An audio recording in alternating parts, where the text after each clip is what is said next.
চিনবে না, দলের কর্মী তার নেতা চিনবে না, নেতা তার কর্মীরা চিনবে না, বন্ধু বন্ধুরে দেখে পালাবে। এই কঠিন মুহূর্তে সূর্যটা মাথার কাছে চলে আসবে, জমিনটা তামার জমিন হবে।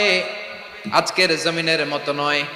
মানুষ ঘর্মাক্ত, ক্লান্ত, শ্রান্ত মাথার মগজগুলো কানের ছিদ্র আর নাকের ছিদ্র দিয়ে বেয়ে বেয়ে পড়বে। বিশ্বনবী ফরমান, ময়দানে 7 শ্রেণীর ব্যক্তিকে রব্বুল আলামিন তার আরশের নিচে ছায়া দিবেন। তার মধ্যে প্রথম শ্রেণীর ব্যক্তি হলো ইমামুন আদিল। ইমামুন আদিল, ন্যায়পরায়ণ শাসক,